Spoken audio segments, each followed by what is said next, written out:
Hi, friends. Welcome back. So, today we're doing another review of Shadow of the Past. This is by Downfallnemesis, and it's voice acted by Fen Haran. I'm probably pronouncing that wrong, but here's some of her mods on the screen. She's a fellow mod author as well.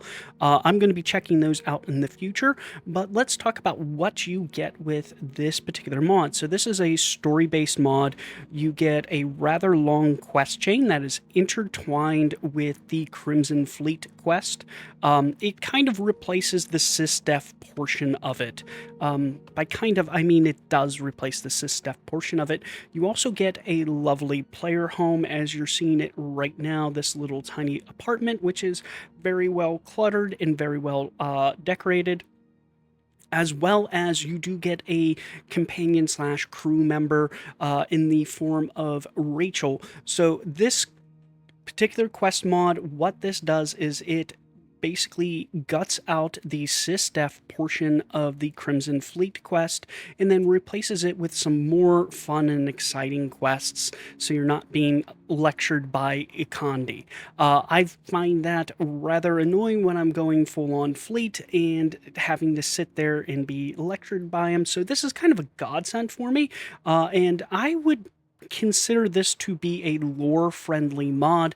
I'm going to explain that in the latter half of this video because I want to go into a little bit of depth of what I consider lore-friendly, and it's a little bit different than how I would treat other Bethesda games, but I will get into that with a lot longer explanation. First, we're going to go ahead and listen to like the kind of opening data slate here and get the intro. Hey, one of my contacts got a lead on some stuff regarding your parents a while ago. I went through it all and found the location of a SysDef outpost that contains a database regarding the incident. The coordinates are attached at the end. You'll need to head to Zamka, located in the Alpha Centauri system. I know what you're gonna do, so I left a few supplies in your apartment too. Just be careful out there, okay? SysDef aren't just some gang goons on Neon. Once you got your information, one of my contacts is waiting for you in Sidonia.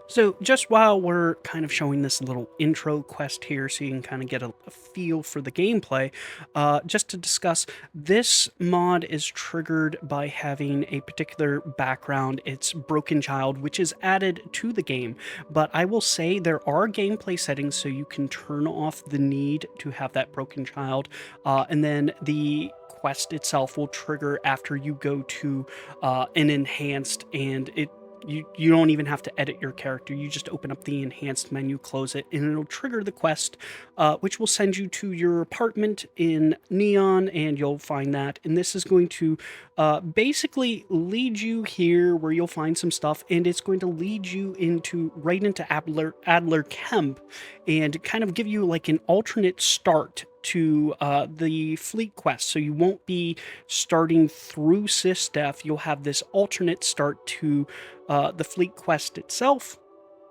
which I think is awesome because I found after doing the fleet quest a couple times through, the most annoying portion of it was SysDef because Ikande and Toph, while it is very entertaining the first time through, they're extremely long-winded and extremely opinionated. It can be kind of annoying when you're trying to go like a full-on fleet playthrough and you have to listen to Ikande lecture you on your questionable morals.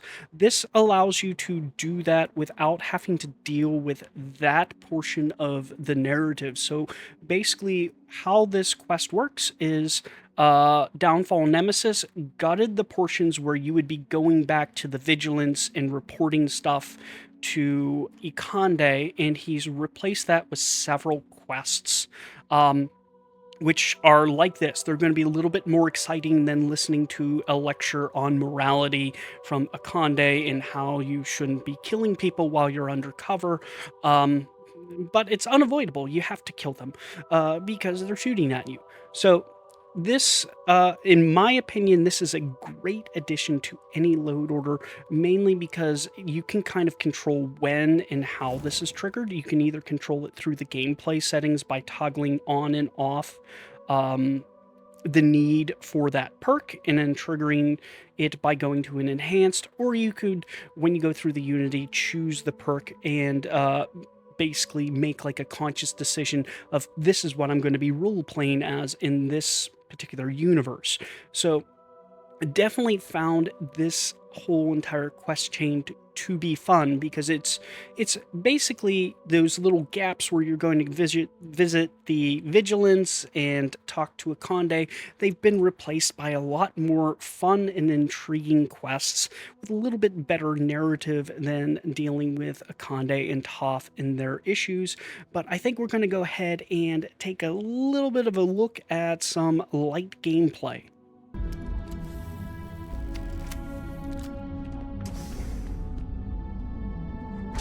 What is this place?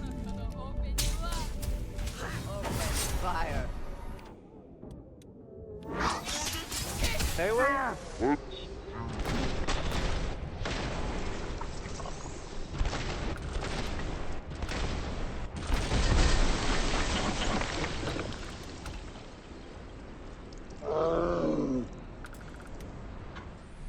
Oh my. That was terrifying. Well, looky.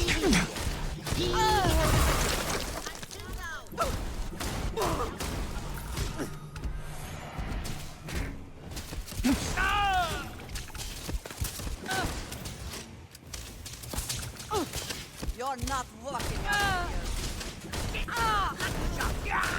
Gonna make an example out of you. That's a good.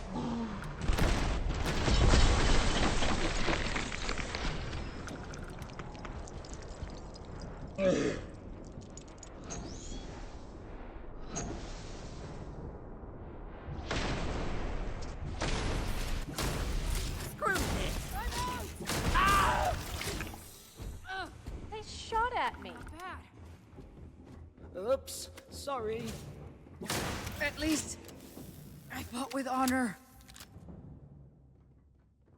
We're a great team. So we can, as we can see, pretty decent level design. Lots of stuff to hide behind, both yourself and enemies. But you know, fairly open roof, so you could get airborne inside there as well. Very awesome level design, and much of this is going to play very similar to that. It's going to be very densely packed. You know, a lot of different things to block line of sight and make sure that gameplay is interesting and dynamic as you're going through like the little points of interest that are added in. But one thing I did like about this mod, and I know a lot of other mod authors will have a tendency of kind of neglecting it, but it is space combat. So I want to take a quick look at some space combat because he's mixed in a little bit of space combat here, which, you know, makes this fairly enjoyable. I like having a little bit of balance within my quest mods where we're breaking things up between space combat and ground combat. You know, sometimes when it's all ground combat and you're all on foot, it can be rather dry and repetitive, and adding a little bit of space combat in between things does break the monotony up and add some interesting dynamics to it. But let's take a look at what kind of space combat Downfallnemesis had in mind for us. Alright. Getting hacked. Watch out, I'm already picking up SysDef ships on your sensors. They really don't like us playing with their precious little toys, huh?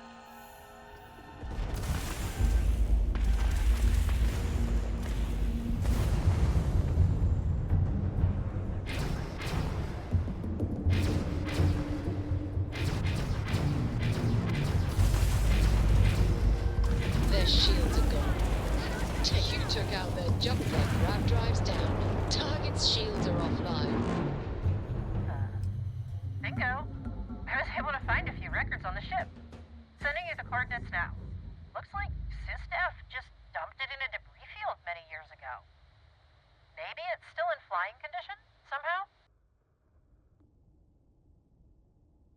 like it, yeah. Better for you, though. I'll send you a message once I've gone through the encrypted files as well. But it looks like more SysDef is coming. They really don't give up. Now you make yourself scarce, or fight them too. Your call.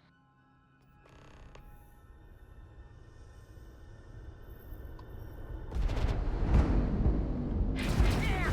No more engine power! This is bad! Engine's taking heavy damage! Gotta finish things quick! The crab drive's down! Oh!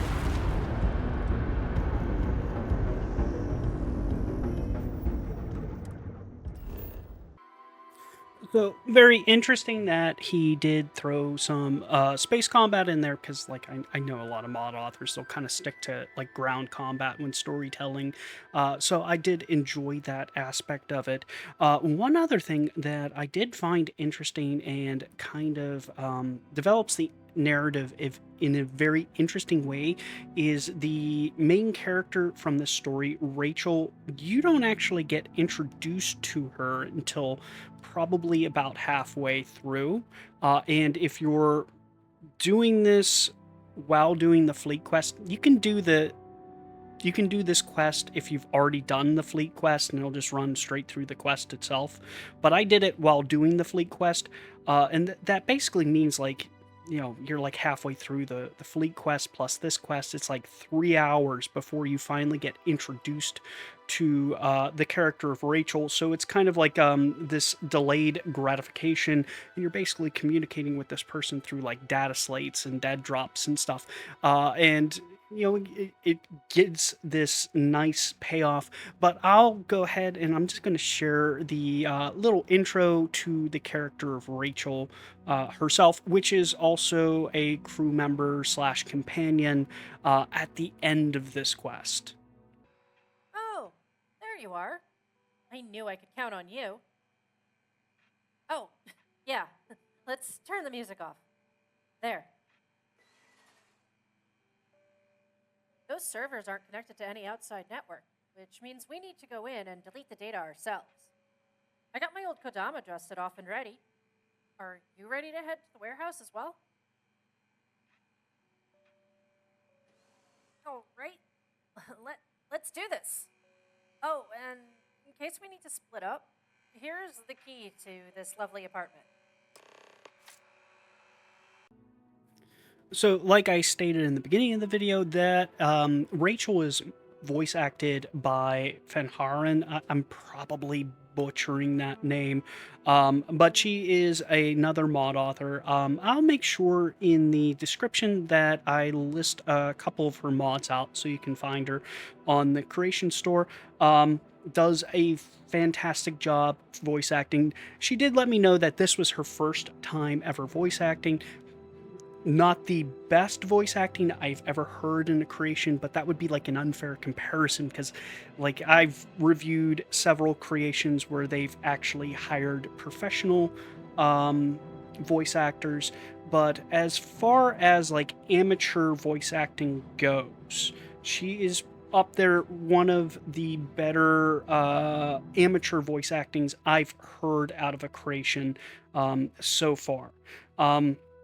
Even better than some of the professional voice acting, I would say. So she did not do a bad job at all for her first try. I think this was, you know, very good voice acting. But to move on here, we're going to take a brief look at another point of interest. I just found this point of interest very interesting because it's set up in a little bit of a different way, and I'm kind of going to talk while we're going through it itself to kind of explain the point of interest, but very interesting nonetheless. So basically, in this point of interest, you're going through like a school for like misfit children. I'm trying to be pretty generic here so I don't kind of ruin the story too much. And you'll see there's like these little pop-ups. I believe there's about 8 of them throughout the course of this that's going to try to instill memories in you from your time at this school for like misfit children. Very interesting design on this point of interest. It's basically an amalgamation of several different points of interest within the game, with some custom cluttering and some little custom changes to it to make it, a new point of interest without completely making a point of interest from scratch. So perfectly fine way for mod authors to do this and save themselves a substantial amount of time and effort in developing it, is kind of reusing it. But the whole objective of this is there is 3 card keys for you to find throughout here to fully unlock this point of interest.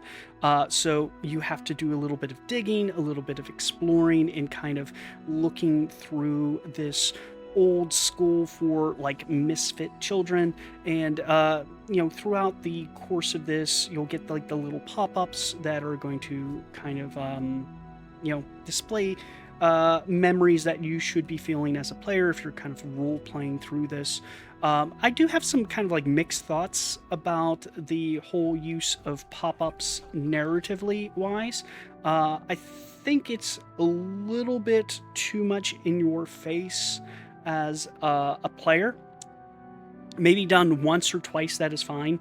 But there was about 8 of them throughout this point of interest, where I think what could have been done better narratively wise was, instead of having pop-ups, there was data slates to find within this point of interest, but those pop-ups, write them as data slates from the children that used to inhabit this place, referencing the player to kind of instill that like memory or that emotion within the player itself. I think that would have been a better route to go, instead of like the pop-ups where it's kind of like stopping you right in your play and like, hey, read this.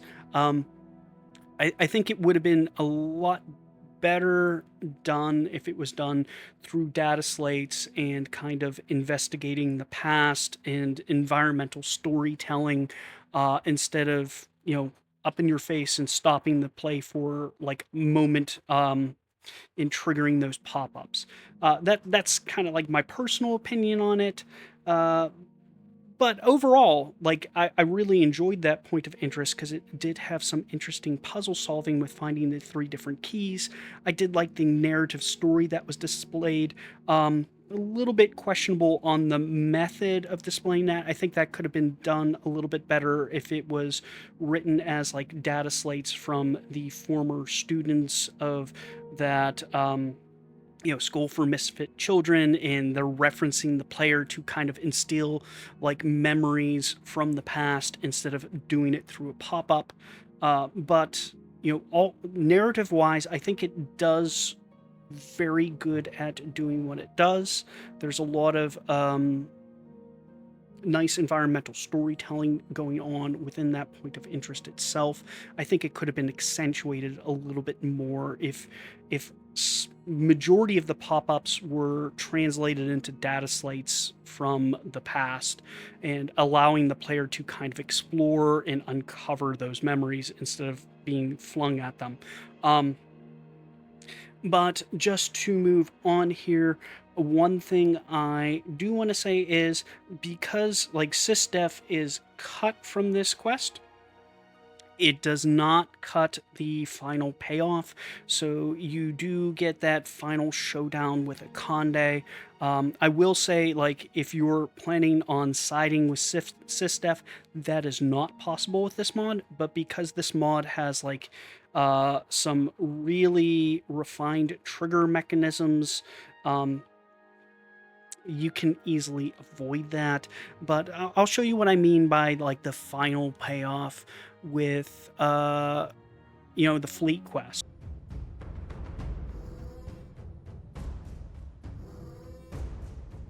Fun? Is gambling with people's lives some kind of game to you? I did not expect such a callous reason as your motivation. I clearly misjudged you when I approved your addition to the team. In light of what's about to happen to us, I suppose it doesn't matter.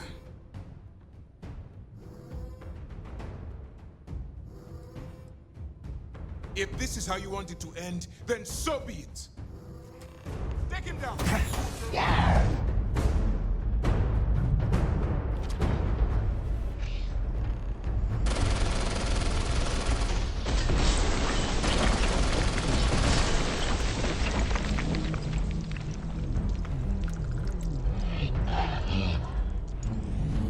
Win.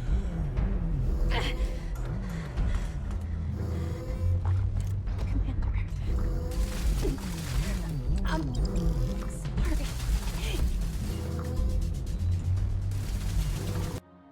So notably, some of the lines don't fully make sense in the last interaction, where Akande says, "Oh, it was a mistake to take you on because like you were never kind of part of SysDef.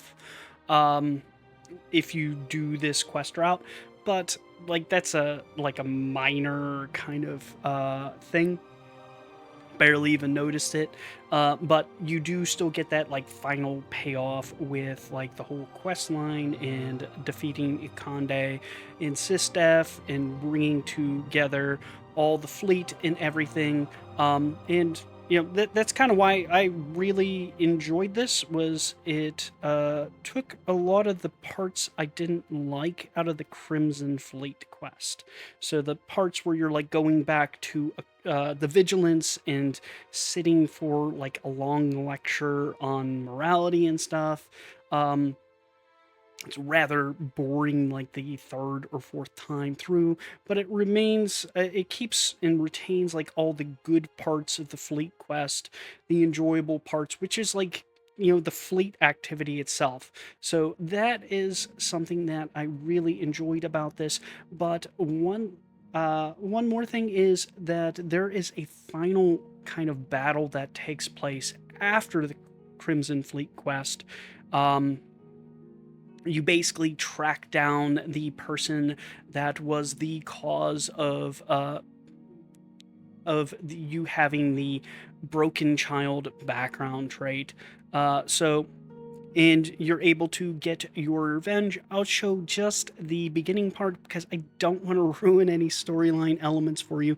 I think this is a kind of like a fabulous story to tell in tandem with the Crimson Fleet and kind of give you a reason of why you're being a bad guy.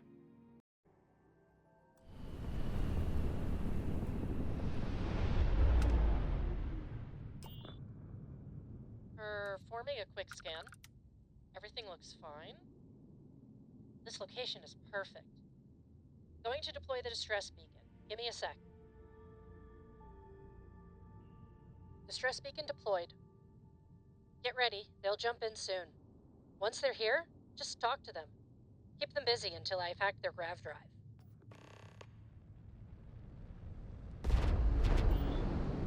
Whoa, that's a big ship. I'll get started right away. Ship, we've picked up your distress signal. So there you have it, kind of like the the cherry on top of the Crimson Fleet quest. After that is you go out and get your revenge for why you're a broken child. Where you're going to be basically killing the people that caused you to be a broken child. So it ends up with a legendary ship fight. You'll storm the ship, and then you kind of kill the bad guy at the end. Very akin to what you just did in the Crimson Fleet, but on a slightly smaller scale, because you don't have like the whole entire Crimson Fleet backing you up. But very enjoyable nonetheless. You kind of get like that end dialogue and final conclusion to the story. I absolutely enjoyed it. So my overall thoughts on this quest before we get into why I think this is lore friendly is that this is an awesome addition to like your load order when you're going through the Unity, or if you're doing some kind of role play playthrough where you're intentionally knowing like, hey, I want to be a Crimson Fleet pirate. This gives you like a background trait that allows you to actively role play that. Like it gives you a background that explains why you're kind of going down this dark route and why you don't like SysDef.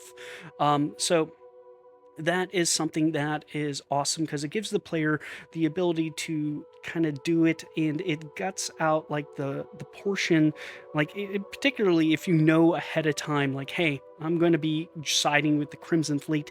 This is, in my opinion, a better route than you know, playing it vanilla, because you'll have to deal with like Ikonde, and there's tons of dialogue, and you just won't care about it that much, and you kind of just want to skip through it. This kind of skips all that dialogue and adds a lot of quests and a lot of action, and kind of like an investigatory quest where you're kind of trying to figure out like who wronged you in the past, so you can kind of enact your revenge, and it sets up like a pretty good revenge story. So overall, if I was, this is, by the way, this is like 500 credits on the creation store. I don't think I mentioned the price. I'll make sure to put it up in the thumbnail though. It's 500 credits. I had roughly like 2 hours of footage, but I was only recording portions of additional content. I wasn't recording too much of the Crimson Fleet. I think I recorded the end portion where I kind of blasted Ikonde's head off, and that was it. So roughly about like 2 hours of additional gameplay and storytelling, but it's replacing like this SysDef portion. But if I was going to rate this from 1 to 10, I would call this about a 9. You get very sufficient content, and it's transformative content, so it does transform the Crimson Fleet questline. In my opinion, it's in a good way, but it's only going to fit people that are planning on siding with the Crimson Fleet. So about a 9 out of 10. I would call this good amateur voice acting.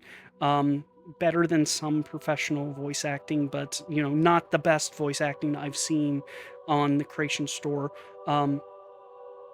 Narrative wise, I think it does pretty good job on telling the story, setting up the background, giving the player motivation to enact revenge. Narrative wise, there was some kind of a little bit of misfiring with a little bit of the excess pop-ups in the one point of interest. I think that could have narratively been done better with data slates from the past and kind of portraying emotions that you should feel.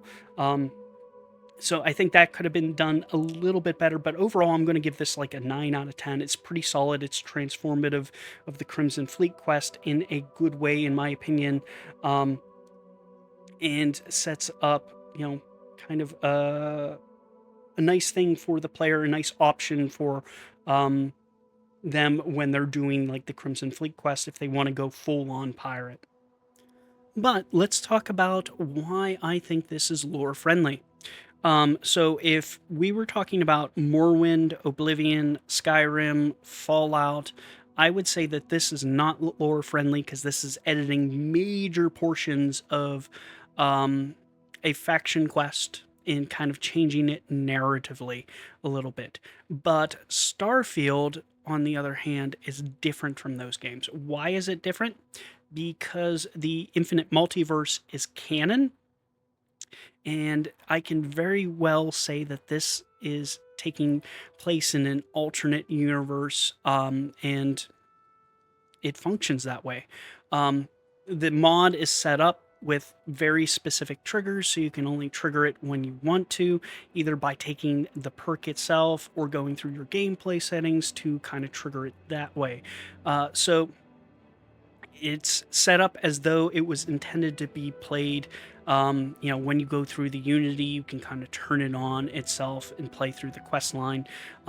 But more on lore friendliness. So when I'm looking at lore friendliness, considering that Starfield has an infinite multiverse as canon, anything can take place in an alternate reality. So what I'm basically considering is it possible that this story could take place in an alternate universe? If yes, that's basically lore friendly to me. So other things I'm considering is, does this clash with the themes of Starfield? Does it seem like a fish out of water in comparison to Starfield? And another thing is the style clashing with it? Is the writing style off where it doesn't match Starfield? And this doesn't like hit any of those. It very much matches Starfield narratively wise. The themes match Starfield.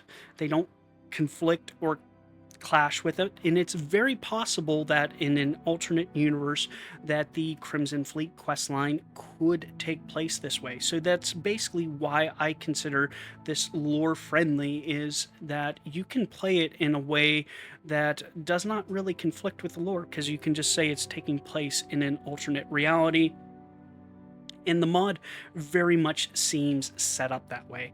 But just to kind of clarify what I think lore friendly is to give an example of something I don't think is lore friendly is if you plugged in like the Halo Warthog as like an additional vehicle, I would say that that's not lore friendly. The moment you start taking other intellectual properties and dropping them into Starfield, that's when there's like clashes going on with what's happening in Starfield, and things start to look like a fish out of water. So if there's an attempt to kind of blend in with the style of Starfield, I consider it lore friendly because we do have an infinite multiverse, and it's very easy for me to headcanon it and just be like, this is happening in a different universe, especially if I just walked through the Unity. So that's why I would consider this to be a lore-friendly mod, is style-wise, theme-wise, and like writing-wise, it kind of matches Starfield. It doesn't seem like a fish out of water. Like if you just installed this into Starfield and I was playing for the first time, I probably wouldn't be able to tell it was a mod. Maybe I might be able to tell it was a mod, but I don't think I would, because like style and theme wise, it's not conflicting with anything, and I could very well see the Crimson Fleet questline unfolding in this route. So that's kind of my thoughts on like lore friendliness. And I know it comes up in my comments on a relatively regular basis when I'm reviewing story mods. People usually comment and like, is this lore friendly? But that's kind of how I consider lore friendliness, is like, are we matching the themes? Are we matching the style of Starfield? Or does this feel like a fish out of water? Did someone take intellectual property from somewhere else and then jam it into Starfield? Because that's where I'm going to be like, nah, that's not lore friendly. You can't drop the Halo Warthog in here. It just looks completely out of place. But those are my thoughts on lore friendliness, and if you want to share in the comments below on what you consider lore friendly and how you rectify that with an infinite multiverse where, basically if it's possible, it has to happen because you have an infinite set of universes, how do you rectify that?